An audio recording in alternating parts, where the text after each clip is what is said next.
So the crochet method failed. All that work for basically nothing. So what I'm about to do is take a shower and wash this so my hair it's been slept on for a couple of nights, so it's the roots are every which way. It's not really greasy, but kind of. So I'm gonna try the twist and rip method for all this loose hair. And I'll link the video down below. That's my inspiration.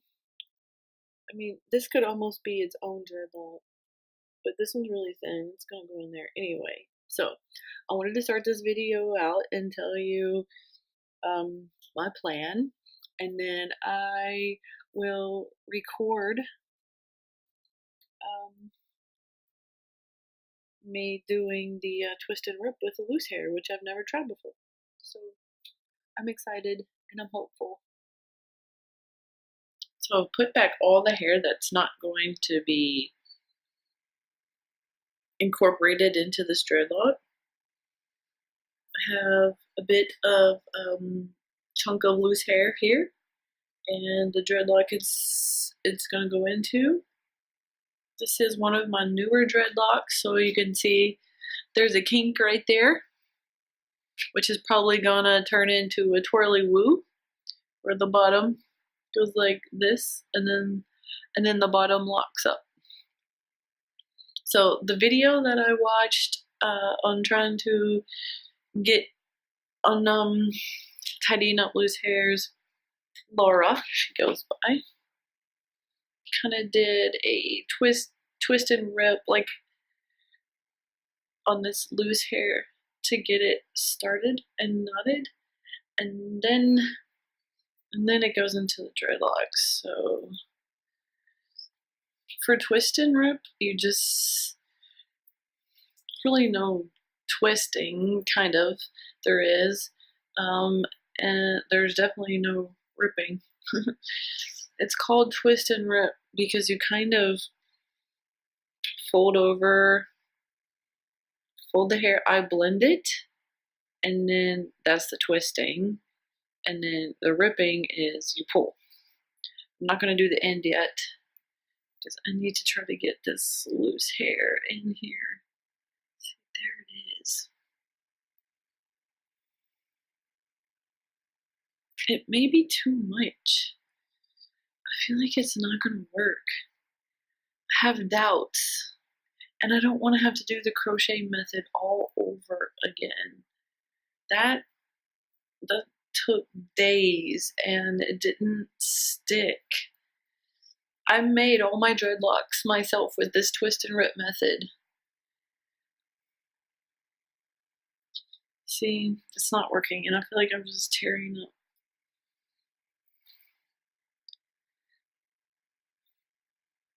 Sometimes I wonder if I should see a professional just to tidy up. You know what I could do? Twist and rip this to its own dreadlock and then crochet it into the big one.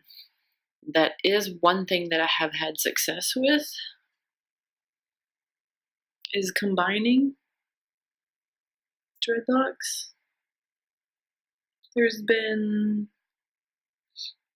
4 that I put together. There was like 2 over here and 2 back here. One time. 2 separate times. One was back, the first time I combined 2 was back when my mature dreads were young. And then recently, when I did these ones in the back, I had 2 tiny ones. And that dreadlock's right here, and it's kind of flat. If your part isn't more or less round or square, if you have like 2 square dreadlocks and you and you combine them so your part is round like this and your dreadlock is like flat. Makes sense? So you palm roll and kind of get it used to growing into a dreadlock, which they do. It's amazing. Like, it's so crazy to watch how my hair has learned how to dread itself, especially the ends. When my dreadlocks over here, these are the ones I did first. When they were young, I had to tighten up the ends using this method, this twist and rip method. I had to tighten up the ends all the time, almost once a week, once every 2 weeks. They were untangling and untangling, and then maybe when they were like six months old or so, they started, the ends started to knot up, and I was so happy.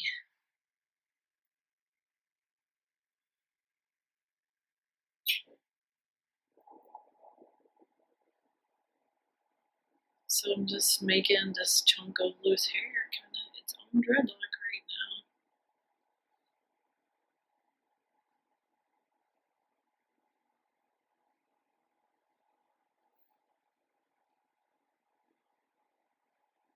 I think twist and rip may work with the loose hair that's coming out of the dreadlock.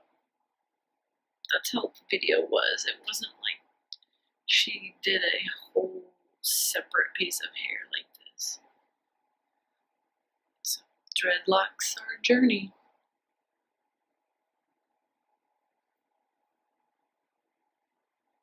It's all about trial and error, learning what works for you.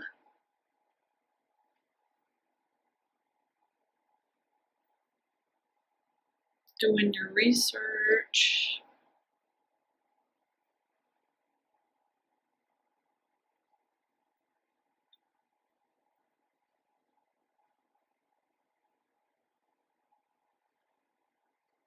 Hair got too thin.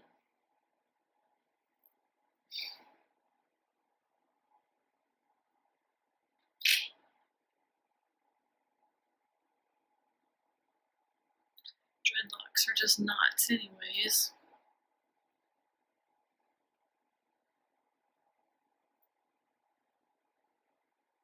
I just don't want to disturb the mature dread. Because this one's getting there. It's just kind of frustrating. So I'm going to sit here and do this. If I make some progress, some positive progress, I'll check back in. The twist and rip method worked really well on the loose hair on this dread. It's gone. I just did it until this kink, and this loose hair, I made it into a little dreadlock. Not all the way down, but it kind of matches like where this kink is. So I'm gonna use the crochet hook because I think that's the next best step. This is the smallest one I used in my first video, and I'm not gonna do it. I'm thinking about using this one right here. It's got a pretty large hook size on it. It's really hard to see, but let's just compare.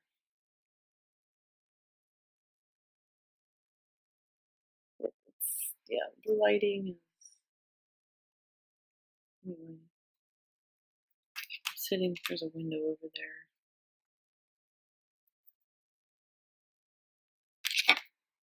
Side by side. This is the one I want to use. Look, you can see it against my face. That's the one I used before.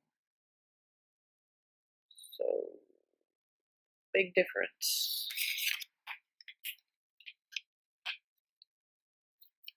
This one is 1.65 millimeter.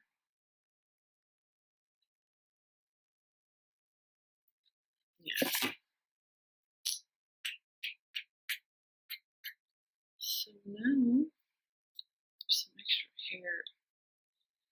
Really cute. I'm gonna start from the root.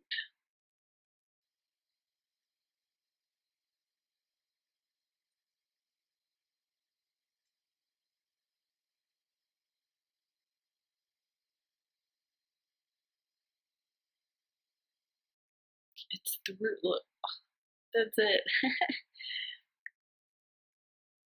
Wow. I just pulled it out. You saw that? Okay. So,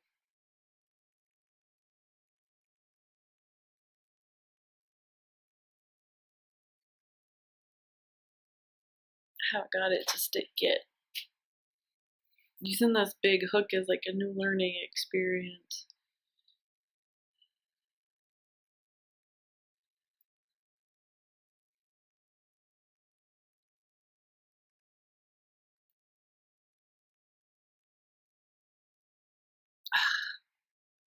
Having issues. I'm gonna try the next size down. I was gonna just try the next size up. But I mean these other two sizes, they look almost identical. It's a 1.4 and a 1.5, so it's 1/10 of a millimeter difference. And you know, these crochet hooks, pretty cheap. Maybe I want to consider getting one that's made and sold by these Dreadlock shops. This one's working. I think it's working good.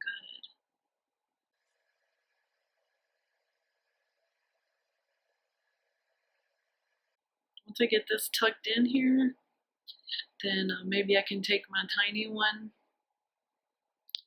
and mix it up.